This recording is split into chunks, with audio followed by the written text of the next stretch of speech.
welcome to another episode of My Duke and I. Hello, Denise. Hello, Anita. Hello, listeners. Welcome to our episode 12 of My Duke and I. So, what will we be talking about today, Anita? Yes, we will be talking about Prince Harry's roundtable discussion with various ministers and youths from the Commonwealth nations, a Kenyan social entrepreneur whose company is connecting smallholder farmers across Africa, wins the Commonwealth Secretary General Innovation Award. Harry's new mental health initiative changed direction. The Maldives government appeal to rejoin the Commonwealth nations. And Meghan and Harry attends the Lion King premiere to bring awareness to the declining lion population. Okay, Denise. So, Duchess Meghan and Prince Harry's attendance at the premiere of The Lion King. So yesterday was the premiere of The Lion King in London, and it was quite an event. There may be people wondering, what does that have to do with the Duke and Duchess of Sussex? And for people that may be wondering that, Prince Harry is actually the president of the African parks.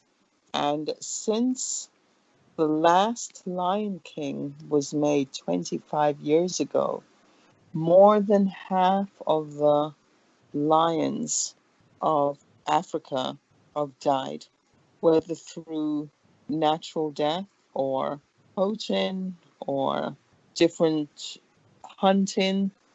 They've just lost more than half of the lion population. And as you know, that the wildlife in Africa is really important for our planet, not just Africa, but all of our planet. And so, for the lions to become extinct, that is not good for any of us. So he partnered with Disney to raise awareness and also to raise funds to support the dwindling lion population across Africa. And so yesterday, the Disney CEO committed, I think, some $3 million to the foundation that will be announced this year. Prince Harry and Duchess Meghan will have their own foundation, not the royal foundation that they had set up before, but that foundation has actually split. And so they will have their own foundation where everything they do will come under that umbrella. And one of the things that the CEO for Disney said yesterday, that they committed to at a minimum of $3 million to help the dwindling lion population across Africa. And I think that's quite significant, because oftentimes we don't even think of a company as Disney really doing anything other than producing show for kids. Yes, so basically, when the first movie of The Lion King came out, there were about 40,000 lions throughout the world. And 25 years later, we now have 20,000, almost half of the population of lions throughout the world. So, as a result of that, there's an initiative which is called Protect the Pride. And they're hoping that with the money they're raising from Disney, and they're hoping by 2050 that they will get back the lion population to what it once was. So there's a lot of ways that they're hoping to raise money in the sense that with the toys from the Lion King, those plush toys that we saw, I don't know if some people saw that Meghan and Harry got a gift for baby Archie, one of the plush toys. Every time somebody buys one of those plush toys or stuffed animals from the Lion King characters, they're going to donate $5 to this conservation fund. It's called the Wildlife Conservation Networks to recover the lion. So they're going to donate to that. And as we know, Harry is a conservationist, and he's been the president of the African parks since 2017. And the African parks has a total of 13 national parks throughout Africa. And he oversees the different endeavors of that non-for-profit organization, making sure whether it's the lions that he was there for, that they're recovered, their population is recovered, or the elephants and the rhinos that we see that he normally takes care of or tags them and what have you. So Harry is big on the environment and making sure that there's a balance in our ecosystem, as they have allocated this month, the month of July, to be, devoted to the environment. So as we know, Harry is very much a champion of mental health. If you go back to his whole purpose for creating the Invictus game is about helping the men and women of the military to find a purpose through the various games. These activities is to rehabilitate not only their physical being, but their mental health as well, because they came back from the military and they had pretty much nothing to do other than being reminded of the trauma that they experienced on the front line of war. A lot of them came back without limbs, losing their vision, and etc. So through the Invictus, they're able to find the support and rehabilitate their mental health. So mental health is near and dear to Harry's heart. So this new program or this new initiative that Harry is involved with is called Change Direction, and for the next 3 months, and that Change Direction is a program that has been established a while now, and for the next 3 months, Harry's image will be in Times Square.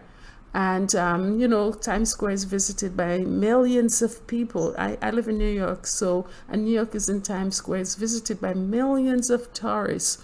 And I'm sure within that 3 months, I'm thinking that about 3 million tourists or so will pass through Times Square. And one of the foundation, or one of the key ideas of this initiative, is knowing the 5 signs that someone is emotionally in pain and might need help. And one of the sign is personality change. So the person is not acting like they normally do. They're acting differently.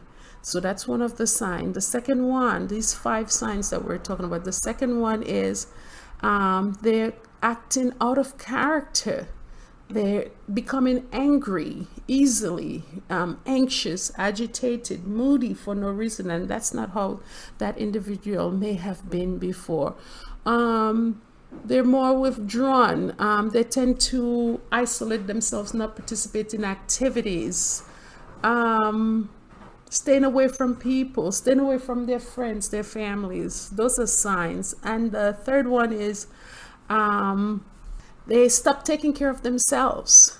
They're behaving in risky behavior, whether it's drugs or alcohol or sex. Those are risky behaviors. So that's one of the signs that we would be looking for, with whether it's through family members, people that we know, and those things are happening. So those are that's another sign. A fourth one would be they've become hopeless and doesn't see a way out of whatever the situation that they have in their life, or it might not even something that is much of a struggle, but all of a sudden it has become huge for them. They've become overwhelmed by the circumstances in their life, whether it's through paying a bill, their rent, or just things that they normally were able to deal with, and all of a sudden they cannot deal with it anymore. So those are the 5 signs that you would be looking out for, whether it's through a family member, a friend, or what have you, or even within yourself, that might say that you are in emotional pain and might need help. So just as how we tend to be looking out for those things within others, it's also important that we take care of ourselves as well and make sure that we do not get to those emotional state. So one of the things that the Change Direction initiative sort of advocate is that you connect wisely with people, build friendship, engage with others, relax, take care of you. Go and get a checkup. Not only a physical checkup or but an emotional checkup. You can talk to somebody like your pastor, your family members, a friend. Take care of you mentally, and there's no, as Harry said, he talks a lot about the stigma that's associated with mental health. At the end of the day, what you want to make sure is that you are a healthy person and that you do not have, to deal with those types of situation because you were preemptive and you went and get that emotional checkup that you need. Just like how if you had a wound, you would go ahead and seek help for it. Seek help for whatever is burdening you, whatever is causing you to have those 5 signs of emotional pain that says to you that you need help. Well, basically, as you've said that, Prince Harry has been championing this for a while now. He actually first started this program in 2016. I think 2016 was when it was first shown on the Jumbotron in New York. And this year, before the upcoming 2020 games in the Netherlands next year, the 2020 Invictus game, they're showing it again. And like you said, Anita, for 3 months. And this, even though this is speaking directly or particularly to the people that have served in the military forces or in the armed forces, it's the same rules should be applied to everyday people. Because especially in this country, there are a lot of people that's going through a lot of things, whether because of stress or just life. And I think in the same way that we do go for our annual physicals, I think if people have an insurance company that's willing to pay for therapy, it's not a bad idea to add a therapist to the list, especially if your insurance company will cover it and get that help. But as you've said, Anita, if you don't have access to a therapist, maybe a pastor or a close confidant or someone like that, just somebody that you can just unload to. It doesn't have to be, anything deep, but sometimes you just need to be able to talk and you just need a willing listener. And I think that's a big part of it, having someone to listen. I also know that one of the things that under the Queen's Commonwealth Trust, or just under the Commonwealth Trust, and I don't know if the people listening are aware of it, There is a program that they call the Man Cave. This just came across my mind, and I'm not sure how many of the Commonwealth countries the Man Cave is in, but I know it's in I know it's in Australia, and I think it's in Europe. And I'm sure if people were to go on the Commonwealth website, they'll be able to find out more about Man Cave, where men especially get together in groups and just talk about different situations they're in. Because sometimes a young man or any man, a man of any age, might feel like he's the only one that's having a certain problem, and getting in a group setting, you will find that you're not alone. And in that group setting, it also become like a support group where people can talk about their different experiences and share different things with each other, even in the way they cope in certain situations. It could be the breakup of a girlfriend or a wife. It could be the loss of a parent or something like that. And just by speaking about that, they're able to find that they're getting the support that's needed. So this is another way of making sure that everyday people are getting the mental health help that they need, not just, so basically it's not just for people that have served in the armed forces, but for everyday people, men, women, even kids, because everyone in the world that we live in nowadays go through different stresses, different types of things. Even for young people, bullying is a big thing that can cause a lot of mental anguish. So yeah, it's a good thing to get the help. And I believe the Commonwealth Trust will have information on the Man Cave, and I'm sure even I don't know if there's a woman cave group that's been created specifically for this, but I'm very sure there is a man cave. But women, I'm sure, could start their own group.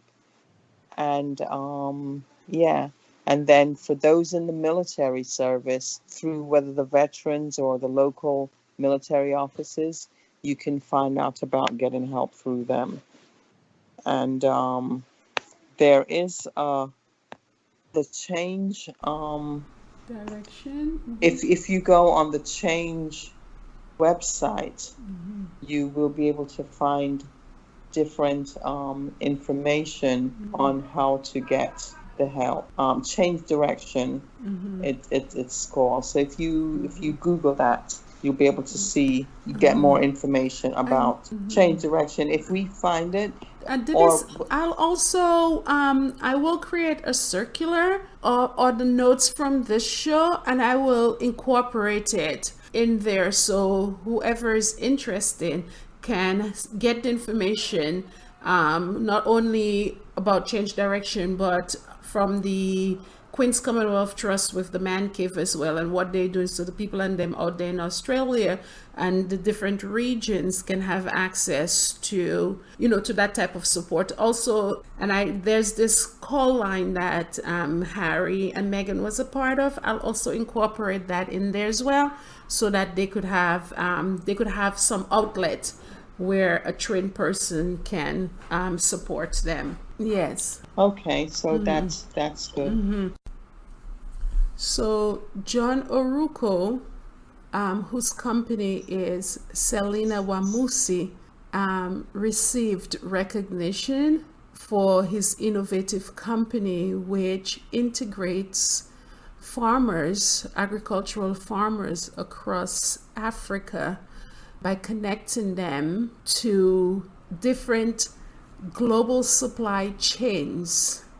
How is he doing that? He's doing that through a technological service where these farmers, these small hardworking farmers whose products are normally sold locally, what he has provided them with is an opportunity to be able to input the types of product that they have through a texting service, as well as when the product is going to yield and the amount of product that is going to be available from these small farmers so that they can have the opportunity not only to sell within their community but sell internationally, like in Europe, Asia, and other places in Africa as well. So since he co-founded the company with his partner, and by the way, the company Selina Wamusi, Selina is named for his mother, and Wamusi is his partner's mother's middle name. Since the company started in 2015, he's managed to enlist 7,000 farmers across Africa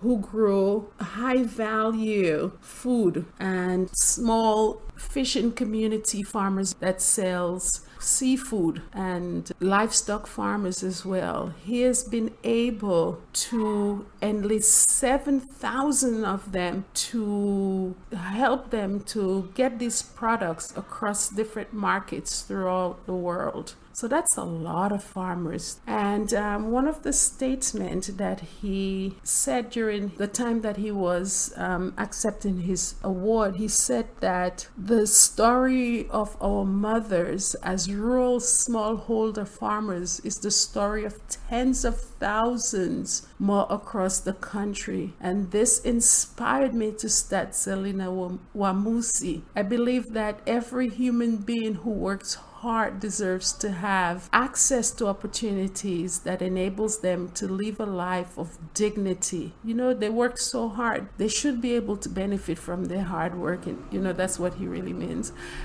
Small holders are among the hardest working people, he said, on the planet, yet they remain the poorest in the world. So he said, it matters to me because I believe we have the best opportunity to transform Africa's agricultural value chains while passing the benefits of an efficient chain to producer communities across the continent. He also says that as challenging as our innovation journey has been, this award, he said, and recognition gives us much appreciated motivation. So now what is happening here now, this recognition is giving him motivation to continue being at the forefront of agricultural innovation across Africa. He says, I believe we have the best opportunity to transform Africa's agricultural value chains while passing the benefits of an efficient change to producers' communities across the continent. So he's definitely changing lives. This is really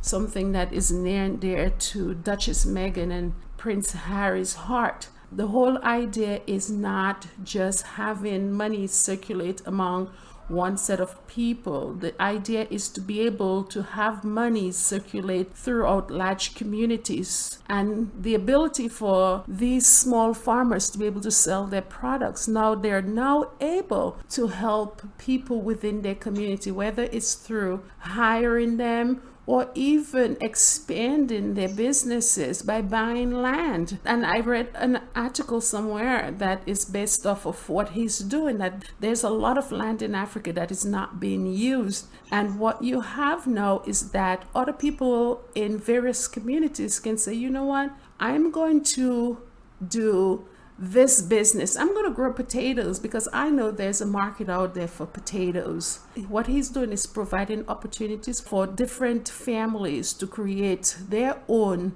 way of sustaining themselves. So this is just really, really good, because farm work is not an easy job. The hardest working people are always the poorest. So this is giving them an opportunity not only to hire people within their community, but also to have a way of taking care of themselves, feeling dignified because they're able to affect change in their communities. Okay, so let's talk about the Maldives Prime Minister appeal to rejoin the Commonwealth nations.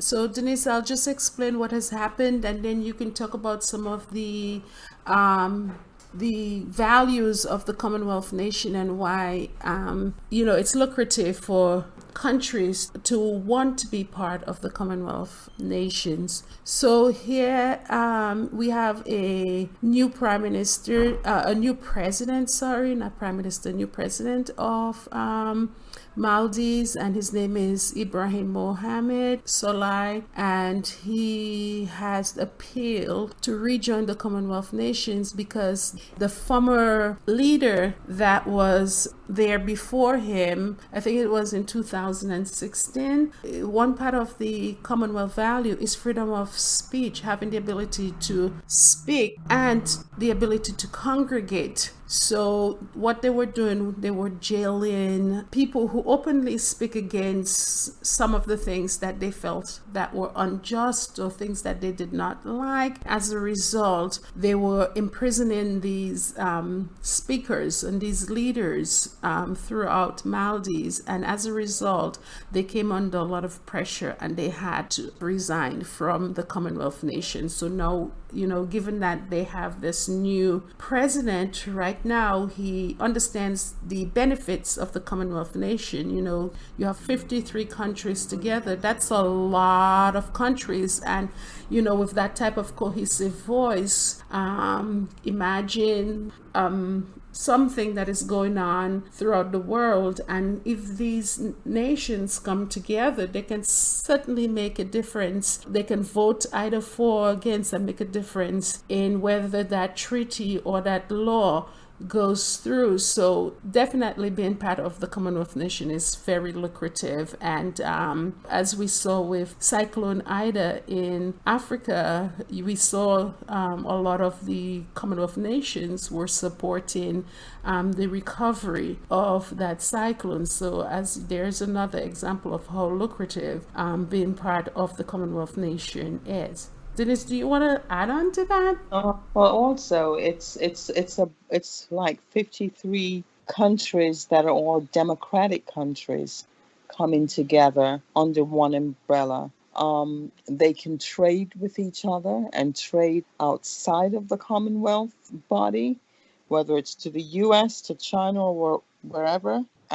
But the thing about that is they all have the same common core value from which they operate. And so it's like a unified body coming together on one accord. And 53 different countries, 53 different cultures coming together in unity on one accord, whether it's to trade or to make sure human laws are not being violated. For instance, a couple of countries were actually suspended because they had human rights violations within the country, and Commonwealth countries came together and suspended them. So these 53 countries actually police each other and make sure everybody's playing by the same rule, and more than anything else, that there are moral standards by which the rules are played by. And so instead of somebody just going rogue and just doing whatever they want to do, they kind of police each other and make sure everyone is following the rules of democracy, and also making sure that they look out for each other, even in times of crisis. So with this new government in Maldives, they've appealed, and India, which is the largest democratic country, the largest and probably one of the oldest democratic countries in the world, India actually appealed on their behalf and asked for re-entry. And this happened in a meeting they had with the Commonwealth foreign ministers that was held in London, I think July 9th through 11. And hopefully within the next few weeks, we will know whether this appeal has been approved. But I'm thinking that it will, because to have a small country like Maldives readmitted into the Commonwealth of Nations, it will mean a lot for them financially. and also to make sure that they have the kind of support that a small country need. So yeah, it's a good thing. And just to remind everyone, while the Queen is currently the head of state for these Commonwealth countries, and when she passes, her son Charles, she asked for her son Charles to be voted in as the next Commonwealth head of state leader. It is not a position that comes with the monarchy. It's not hereditary. So, at any point, if the Commonwealth countries, after the Queen passes, decided that they did not want Charles to be head of state, then they could vote among themselves to appoint someone else, or they could vote in someone else. So, Denise, we can say that the Commonwealth nations will go on whether or not the monarchy is involved. Exactly. So, with or without the monarchy. Yes. So, basically, the Commonwealth states are not tied to the monarchy. Exactly. With or without the monarchy, the Commonwealth states can stay together as a united Commonwealth, like how we have the United Nations.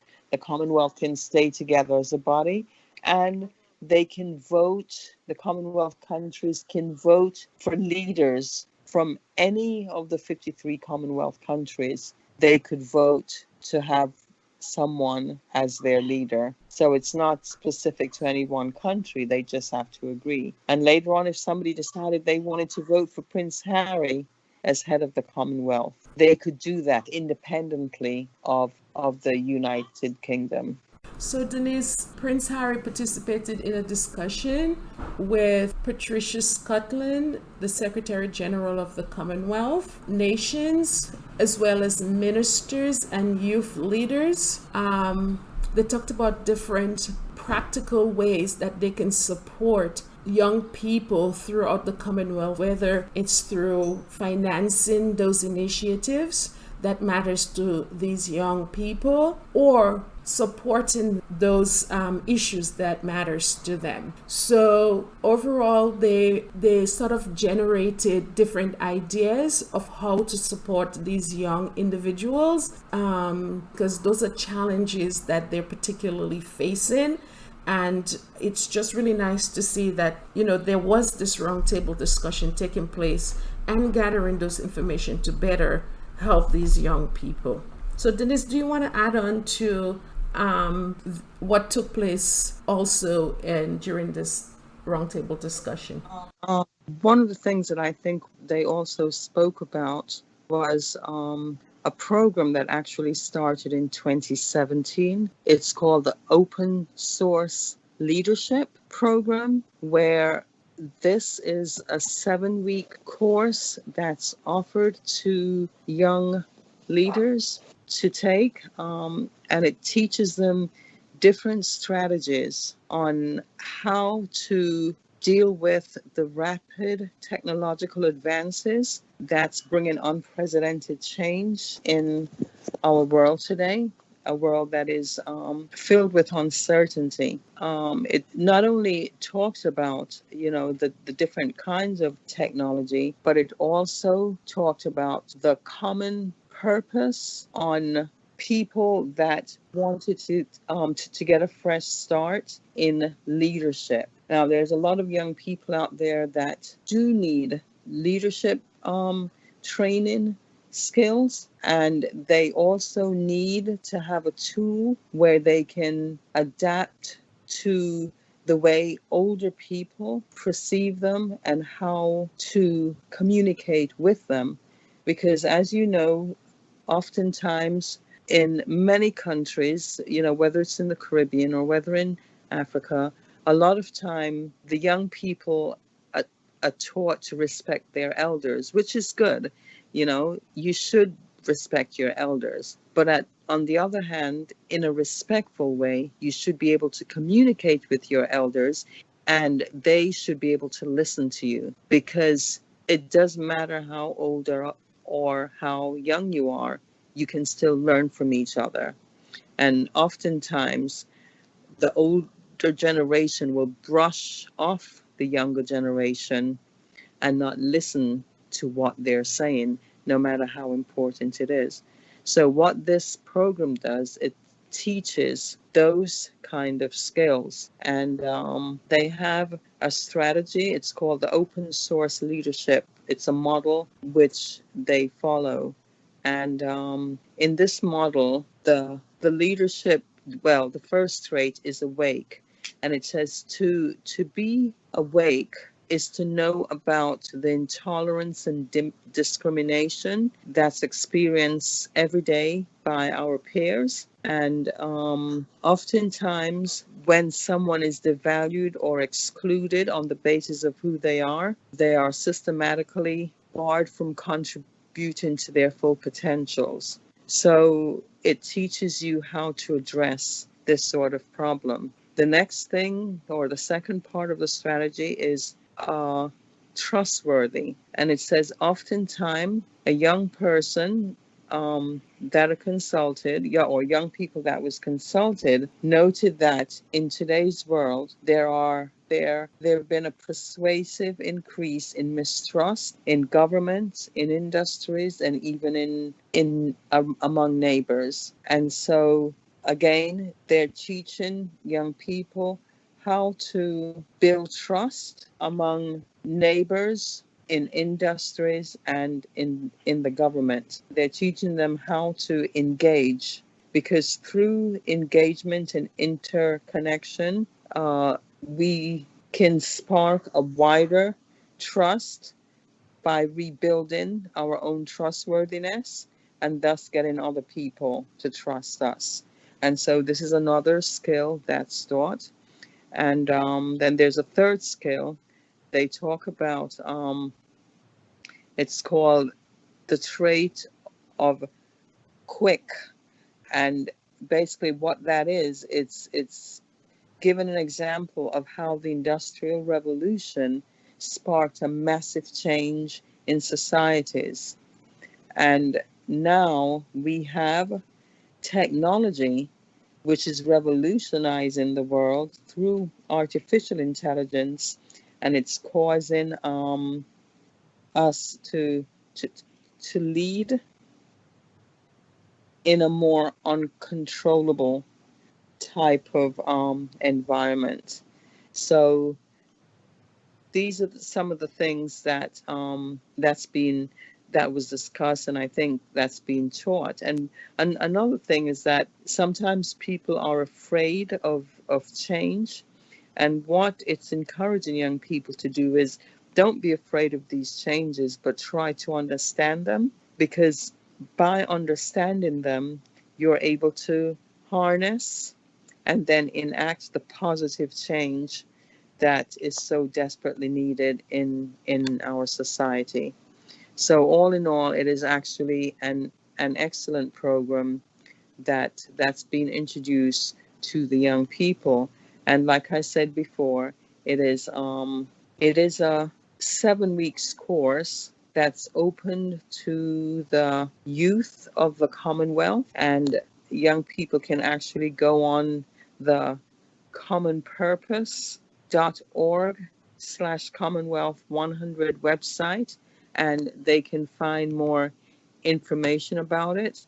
The course itself is not really that long. They say you can actually complete it between 3 to 6 hours at your own pace, but it's kind of drawn out into a 7-week program. So maybe you may only have an hour a week or something to work on it.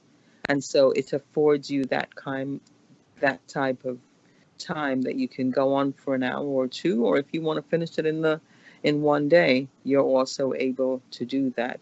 But every 7 weeks, this course begins, and it's teaching the leadership skill that's needed for young people to begin to build the skills for future leadership. So on that note, I will say adieu. It was really great speaking with you, Anita, and Absolutely. sharing all this information with our wonderful friends out there, fans of Duke and Duchess of Sussex. I hope we have been informative. Okay, bye-bye. Thanks for Okay. listening. Yep. Thank you. So long until we meet again.